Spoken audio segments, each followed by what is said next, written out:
আসসালামু আলাইকুম ওয়া রাহমাতুল্লাহি ওয়া বারাকাতুহু। যে যেখান থেকে ভিডিওটি দেখতেছেন সবাইকে জানাই মনের অন্তঃস্থল থেকে ভালোবাসা ও অভিনন্দন।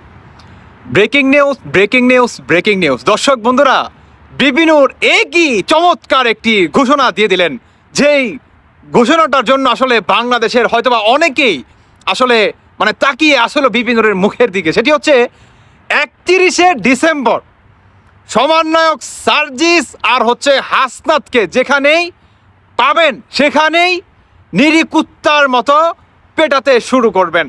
এক সেকেন্ডও দেরি করবেন না। বর্তমান এই অন্তর্বর্তীকালে সরকার কিংবা এই উপদেষ্টারা তারা যে পরিমাণ লুটপাট, চাঁদাবাজি এবং আপনার সচিবালয় নিজেরাই অগ্নিকাণ্ডর ঘটনা ঘটিয়ে আওয়ামী লীগের কিংবা বিভিন্ন রাজনৈতিক দলের নাম দিচ্ছে, এরা নিজেদেরকে বর্তমান বাংলাদেশের কোষাগার খালি করার জন্যই নিজেরা ব্যস্ততা বা এটাই তারা প্রমাণ করতেছে। তারা যাতে আরও ভালোভাবে আসিফ নজরুল সহ আরও ভালোভাবে লুটপাট করতে পারে, এটার জন্যই এরা এই ধরনের 31শে ডিসেম্বর কিংবা আরও অনেক সমাবেশের ডাক বর্তমান একের পর এক চালিয়ে যাচ্ছে। বর্তমান এটাকে রুখে দেওয়ার জন্য আমি বলতে চাই সমস্ত রাজনৈতিকবিদ বা দলকে একত্র হতে হবে। এই ধরনের কিংবা এই অপশক্তিদেরকে বিরুদ্ধে আমরা যদি এখন পর্যন্ত শক্ত হাতে প্রতিরোধ কিংবা এদেরকে বা এদের বিরুদ্ধে আমরা যদি এখন পর্যন্ত শক্তভাবে অবস্থান না নিতে পারি, তাহলে আমাদের বা আমরা যে বা যারা যে বড় রাজনীতিবিদ বা যে আপনার পলিটিশিয়ান আছে, আমাদের আগামী দিনগুলো খুবই অন্ধকার। আমরা আগামী দিনে নির্বাচন কিংবা ভালোভাবে রাজনীতিতে যোগ দিতে পারবো কিনা সেটা নিয়েও অনেক ধরনের সন্দেহজনক বা সন্দেহ করার কিন্তু সেই তিনি বোঝাতে চাচ্ছে যে আপনার সেই ধরনের একটা ঘটনা ঘটতে পারে। এখন কথায় আসুন, বিপিনুর আসলে হঠাৎ করে এই ধরনের চমৎকার একটি আপনার ডাক কেন দিলেন?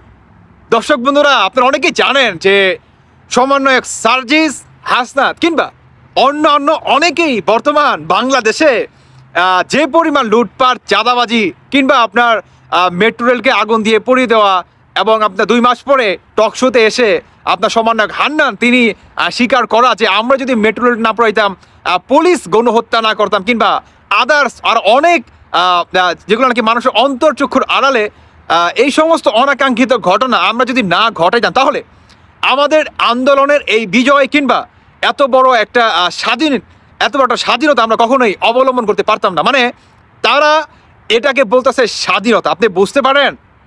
এখন যাই আসুক, এখন বিপিনুরের বক্তব্য হচ্ছে যে 31শে ডিসেম্বর শহীদ মিনারে সমন্বয়ক সার্জিস, হাসনাত এদেরকে যেখানেই পাবেন এদেরকে গণপিটুনি দিতে হবে, এছাড়া আর কোনো উপায় নাই। এই বইরা খাটাস, এই অতীত বইরা এবং বয়স্ক যে নাকি বয়সের বারে নড়তে পারে না, নিজের ওয়াশরুমে পর্যন্ত যেতে পারে না, এদেরকে দিয়ে কখনো দেশের সংস্কার তো দূরে থাক, আপনার দেশের উন্নয়ন কখনোই আশা করা যায় না।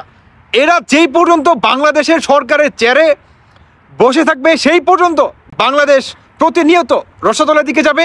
এটাই হচ্ছে চিরন্তন বাস্তব কথা।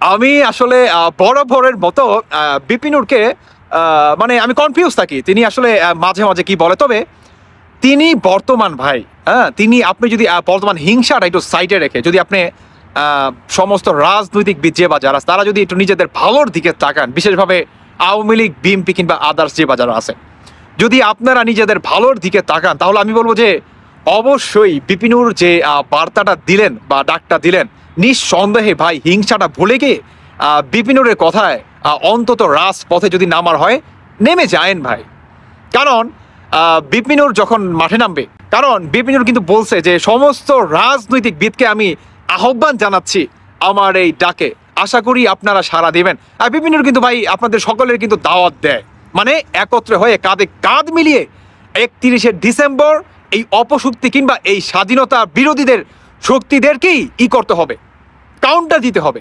31শে ডিসেম্বর সমন্বয়করা থাকবে একদিকে, জামাত শিবির থাকবে একদিকে, আর আপনার চরমনাই থাকবে আরেকদিকে, আর হচ্ছে আপনার কি বলে আদার্স আর অনেকেই থাকবে।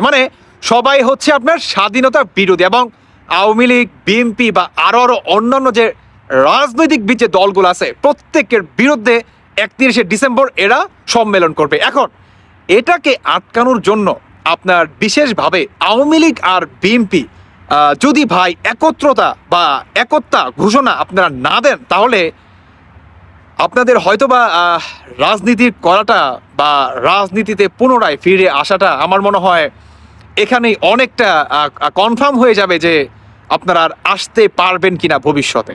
কারণ এই 31শে ডিসেম্বর কিন্তু শুধু 31শে ডিসেম্বর না, এই 31শে ডিসেম্বর অনেক অনেক কিছু ডিপেন্ডটা হচ্ছে আওয়ামী লীগ আপনার আগামী বাংলাদেশে কিংবা সরকারের চেয়ারে বসতে পারবে কিনা, বিএনপি সরকারের চেয়ারে বসতে পারবে কিনা, কিংবা আগামী বাংলাদেশটাকে বাংলাদেশ থাকবে কিনা, নাকি বাংলাদেশটাকে পূর্ব পাকিস্তান পুনরায় তারা একদম লিখিত করে দিয়ে দিবে। এটা নিয়েও কিন্তু অনেক বড় একটা কিন্তু দুশ্চিন্তা কিংবা আপনার আশঙ্কার ভিতরে কিন্তু বর্তমান বাংলাদেশটা কিন্তু পড়ে আছে। মানে আপনি যদি সহজ ভাষায় বোঝেন তাহলে বাংলাদেশটা বর্তমান আপনার দেশ বিরোধীরা, তারপর হচ্ছে আপনার পাকিস্তানিদের বিচের কাছেই বর্তমান এই বাংলাদেশটা কিন্তু বর্তমান হাতে আছে। এদেরকে কিংবা এই ধরনের অপশক্তিকে আপনার উপরে ফেলে দিতে আমি মনে করি যে অবশ্যই আপনার মানে সাবেক বিপিনের পাশে কিংবা তিনি যে ডাকটা দিলেন তার ডাকের আমি মনে করি ভাই সকলের যোগদান করাটা অনেক অনেক বেশি ভালো হবে। কারণ এই মুহূর্তে আপনারা যে বা যারা আওয়ামী লীগ কিংবা বিএনপি আছেন, আপনারা যদি ভাই হিংসাটা একটু সাইডে রেখে এবং লজিক্যালি যদি চিন্তা ভাবনা করেন, তাহলে আপনাদেরই কিন্তু ভালো কিছু হবে, তাই না? কারণ বাংলাদেশ সবচেয়ে বড় দল হচ্ছে দুইটাই, একটা হচ্ছে আওয়ামী লীগ, একটা হচ্ছে বিএনপি। অতএব আমি মনে করি বর্তমান বিএনপি আর আপনার আওয়ামী লীগ যদি একত্র হয়, তাহলে এই অপশক্তিকে উপরে ফেলে দিতে 1 সেকেন্ডও সময় দেরি হবে না ইনশাআল্লাহ। এর চেয়েও বড় কথা হচ্ছে যদি ছাত্রলীগ অনলি যদি ছাত্রলীগকে লিড দেয় ইনস্ট্যান্ট নাও, এখন পর্যন্ত এখনো যে আওয়ামী লীগের আপনার নেই, এখনো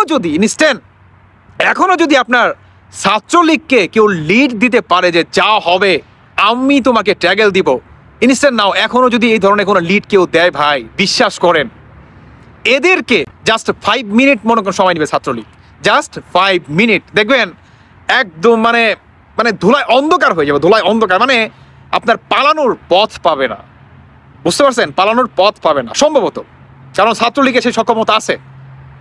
ইতিহাসে আপনি যদি দেখেন স্বাধীনতার দিকে, ভাষা আন্দোলনের দিকে ছাত্রলীগের কিন্তু অনেক বড় একটা কিন্তু আপনার আছে, কিন্তু আপনার অবদান কিন্তু রয়েছে, সেটা কিন্তু আপনারা কেউ অস্বীকার করতে পারবেন না।